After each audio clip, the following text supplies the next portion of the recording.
కాలజ్ఞానం అనే ఒక తాళపత్ర గ్రంథం ఉంది. అది శ్రీ పోతులూరి వీర బ్రహ్మేంద్ర స్వామి గారు రాశారు. అందులో చాలా విషయాలు జరుగుతాయని, ఇప్పటికీ జరుగుతున్నాయని చాలా మంది నమ్ముతారు. ఫర్ ఎగ్జాంపుల్, అతను రాసిన ఒక విషయం చెప్తాను. ఈశాన్య దిక్కున విషగాలి పుట్టేను, లక్షలాది మంది ప్రజలు సచ్చారయ్యా. కోరంకి అని జబ్బు కోటి మంది తగిలి కోడిలాగా తూకి సచ్చారయ్యా. ఇది అతను రాసింది. ఇందులో కోరంకి అని రాశారు. మనకేమో 2019 లో కరోనా వైరస్ వచ్చి కోటి మందికి పైగా చనిపోయారు.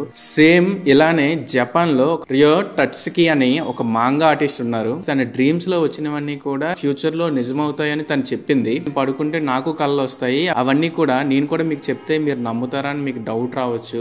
సరే, మీకు వచ్చిన కళ నార్మల్ గా చెప్తే ఎవరు నమ్మకపోవచ్చు. కానీ మీకు వచ్చిన కళ ఒక డేటు, టైము, లొకేషన్ తో సహా చెప్పి అక్కడికి వెళ్ళి చూస్తే అదంతా నిజంగా జరిగి ఉంటే మీరు ఎలా ఫీల్ అవుతారు? ఎస్, ఈమె విషయంలో కూడా అలాగే జరిగింది. ఈమె చెప్పడమే కాదు, షాకింగ్ గా ఈమె చెప్పిన చాలా విషయాలు ఇప్పటికే చాలా వరకు జరిగాయి. అయితే ఇప్పుడు ఆమెని జపాన్స్ బాబా వంగా అని పిలుస్తున్నారు. అయితే అసలు ఎవరు ఈ బాబా వంగా? ఇప్పుడు ఈ రియో టట్సుకిని ఎందుకు ఈ బాబా వంగాతో పోలుస్తున్నారు? ఈ బాబా వంగా అనే ఆమె జనవరి 31, 1911 లో ట్రుమికా అనే ప్రాంతంలో జన్మించారు. తర్వాత ఒటోమన్ ఎంపైర్ అంటే ఇప్పటి నార్త్ మెసిడోనియాలో నివసించారు. అయితే ఈమెకి 12 ఏళ్ల వయసు ఉన్నప్పుడు ఒక శాండ్ స్ట్రామ్ వచ్చి తన కళ్ళు పోగొట్టుకున్నారు. ఆ సమయంలోనే తనకి అద్భుత శక్తులు వచ్చాయని భవిష్యవాణి చెప్పడం మొదలు పెట్టారని చాలా మంది చెప్తారు. ఈమె చెప్పినవి చాలా వరకు నిజమయ్యాయి. అందులో కొన్ని వరల్డ్ వార్ 2 గురించి చెప్పారు, అది నిజమైంది. తర్వాత స్టాలిన్ మరణం గురించి కూడా చెప్పారు. చెర్నోబుల్ అణు ప్రమాదం గురించి కూడా చెప్పారు. 2004లో వచ్చిన సునామీ గురించి కూడా చెప్పారు.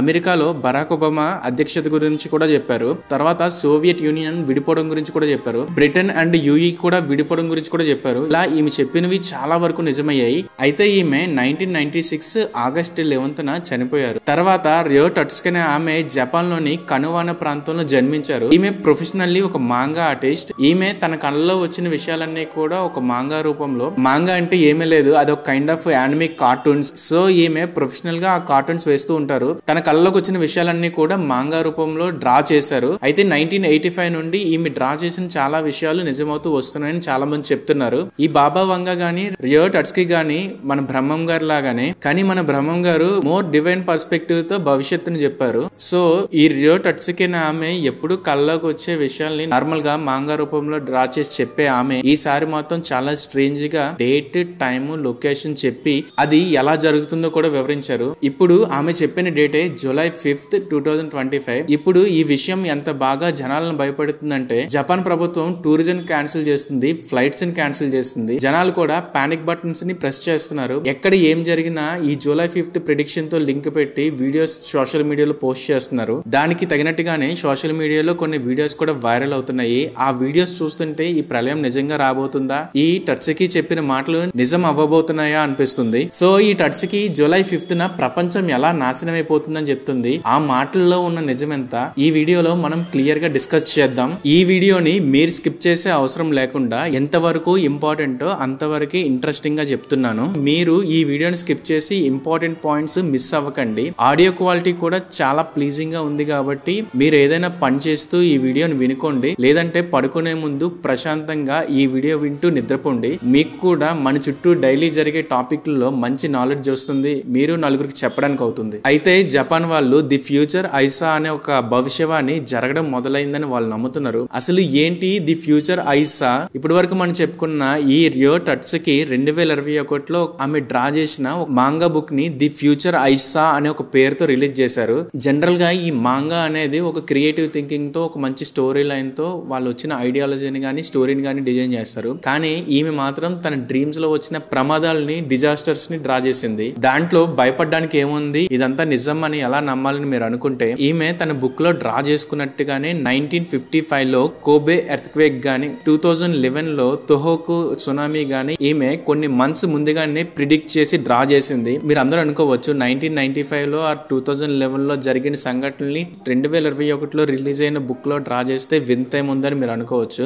ఈ బుక్ అఫీషియల్ గా 2021లో లాంచ్ అయింది. కానీ ఈ బుక్ ఎప్పుడో డ్రా చేసి ఉంది. ఈ బుక్ ని ఒరిజినల్ గా 1999లో వటాషిగా మిటామెరై అంటే ఇంగ్లీష్ లో ది ఫ్యూచర్ ఐసా నేమ్ తో పబ్లిష్ చేసింది. వచ్చిన కొత్తలో ఈ బుక్ లో ఉన్న విషయాల్ని చాలా వరకు ఎవరు నమ్మలేదు. అయితే 1995లో జరిగిన సంఘటన 1999లో వచ్చిన బుక్ లో చూసి అందులో పెద్ద వింత ఏముందని ఎవరు నమ్మలేదు, పట్టించుకోలేదు. 2011లో టొహోకో సునామీ వచ్చిన తర్వాత ఆ బుక్ ని నమ్మడం అందరూ స్టార్ట్ చేశారు. ఆమె ఇప్పటి వరకు గీసిన ప్రిడిక్షన్స్ అన్ని కలెక్ట్ చేసి ఒక లార్జ్ స్కేల్ లో ఒక బుక్ చేసి 2021 లో రిలీజ్ చేశారు. ఆ బుక్ లోనే ఈ 2025 జూలై 5th రాబోతున్న సంఘటన గురించి కూడా రాసి ఉంది. అందువల్లే ఈ ప్రిడిక్షన్స్ ఇప్పుడు బాగా వైరల్ అవుతున్నాయి, జపాన్ మొత్తాన్ని పానిక్ చేస్తున్నాయి. ఇలాంటి ఇంట్రెస్టింగ్ వీడియోస్ మీకోసం చాలానే పెడుతూనే ఉంటాము. మీరు ఈ ఛానల్ కొత్తగా వచ్చినట్టయితే ఈ ఛానల్ ని సబ్స్క్రైబ్ చేసుకొని ఈ వీడియోని లైక్ చేసి మీ ఫ్రెండ్స్ తో షేర్ చేయండి. మీరు ఈ వీడియోని స్కిప్ చేయకుండా చూడటం వల్ల వచ్చే డబ్బుల్ని వీకే హోప్ ద్వారా పూర్ పీపుల్ వెల్ఫేర్ కు ఉపయోగించడం జరుగుతుంది. దీని వల్ల ఇంకొక గొప్ప మంచి జరుగుతుంది. అందుకు చాలా థ్యాంక్స్. ఇంకా ఏషియాలో పసిఫిక్ రిమ్ లో ఉన్న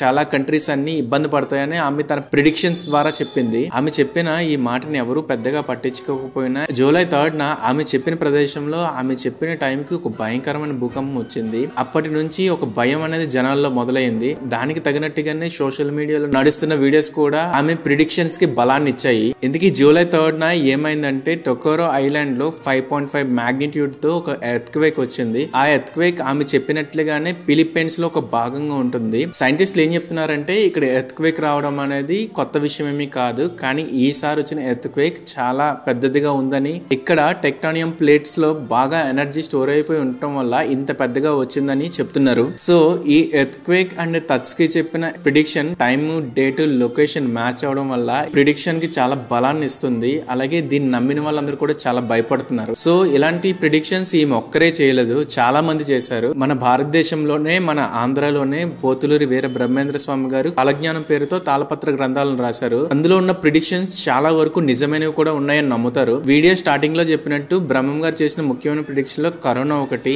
అలాగే బ్రిటిష్ వాళ్ళ గురించి కూడా చెప్పారు. బ్రిటిష్ వాళ్ళు వచ్చి ఇండియాని పాలిస్తారని చెప్పారు. ఆ బ్రిటిష్ వాళ్ళని పారద్రోలడానికి ఒక మహాపురుషుడు కూడా వస్తారని చెప్పారు. సో ఇందులో చాలా వరకు నిజమయ్యాయని చాలా మంది నమ్ముతున్నారు. ఇలా ఎవరేం ప్రిడిక్షన్స్ చెప్పినా అవన్నీ నిజం అవుతాయా అని మీకు ఒక డౌట్ ఉంటే చిన్న ఎగ్జాంపుల్ చెప్తాను. 1910లో ఆకాశంలో భూమికి ఎదురుగా ఒక కామెట్ దూసుకుని వస్తుంది. ఆ కామెట్ పేరు హెల్లిస్ కామెట్. సో ఈ కామెట్ వస్తుందని రూమర్ తో చాలా మంది భయంతో బతుకుతున్నారు. డబ్బున్న వాళ్ళందరూ కూడా వాళ్ళ ఆస్తుల్ని పనిచేశారు. చాలా మంది ఈ విషయాన్ని నమ్మి సూసైడ్ కూడా చేసుకున్నారని చెప్తున్నారు. కానీ ఆ కామెట్ భూమికి రాలేదు, భూమిని ఢీకొట్టలేదు. సేమ్ ఇలాగే 2000 సంవత్సరంలో Y2K డూమ్స్డే ఫియర్ అనేది ఒకటి వచ్చింది. ఆ ఫియర్ లో ఏంటంటే కంప్యూటర్స్ అన్ని ఫెయిల్ అవుతాయని, వాటంతట అవే ఆపరేట్ చేసుకొని వరల్డ్ లో ఉన్న న్యూక్లియర్ వెపన్స్ అన్ని కూడా ఇంకో కంట్రీస్ పైన లాంచ్ అవుతాయని ఒక పెద్ద రూమర్ వచ్చింది.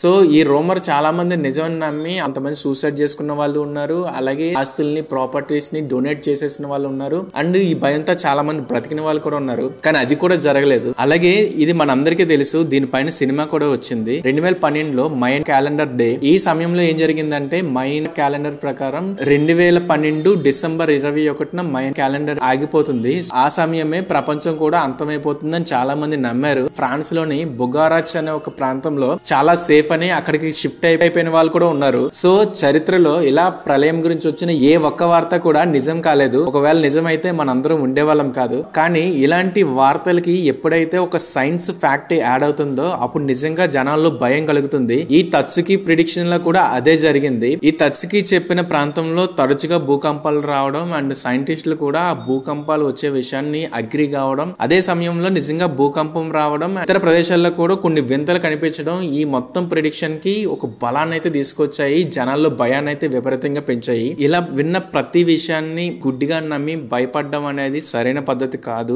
ప్రతిదాన్ని కూడా ఒక లాజికల్ థింకింగ్ తో క్వశ్చన్ చేయడం రావాలి. అలాగని సైన్సే ప్రతిదానికి సమాధానం చెప్తుంది అని కూడా కాదు. ఎందుకంటే మనిషి నేచర్ ని అర్థం చేసుకొని మ్యాథ్స్ గానీ సైన్స్ గానీ క్రియేట్ చేశాడు. కానీ నేచరే మనిషిని అర్థం చేసుకొని మనిషికి తగినట్టుగా ఈ నేచర్ ని బిల్డ్ చేసుకోలేదు. ఇప్పటి వరకు మనిషి మేధస్సుతో ఈ సృష్టిలో మహా అయితే 0.0001 లేదా అంతకంటే తక్కువే ఈ నేచర్ ని అర్థం చేసుకున్నాడు. ఇంకా అర్థం చేసుకోవాల్సింది చాలా ఉంది. 100% ఈ నేచర్ ని అర్థం చేసుకున్న తర్వాత ఈ నేచరే చివరికి గాడ్ అని ఆ సైన్స్ ఫ్యాక్ట్స్ ద్వారా ఒప్పుకుంటాడేమో. అందుకే ప్రతి ఒక్కరి నమ్మకాన్ని మూఢనమ్మకం అని కూడా కొట్టిపడేయకూడదు. ప్రతి విషయాన్ని అతిగా నమ్మి అక్కడే కూడా కూర్చుండిపోకూడదు. సో ఈ emotional, mysterious, scientific and spiritual news మీకు ఇంట్రెస్టింగ్ గా అనిపించిందని నేను అనుకుంటున్నాను. మీకు ఈ వీడియో ఇంట్రెస్టింగ్ అనిపిస్తే ఈ ఛానల్ ని సబ్స్క్రైబ్ చేసుకొని ఈ వీడియోని లైక్ చేసి మీ ఫ్రెండ్స్ తో షేర్ చేయండి. మీరు ఈ వీడియోని చూడడం ద్వారా వచ్చే డబ్బుల్ని వీకే హోప్స్ ద్వారా పూర్ పీపుల్ వెల్ఫేర్ కు ఉపయోగిస్తాము. అసలు ఈ వీకే హోప్స్ అంటే ఏంటి, వీకే హోప్స్ ద్వారా పూర్ పీపుల్ కి ఎలా హెల్ప్ జరుగుతుంది,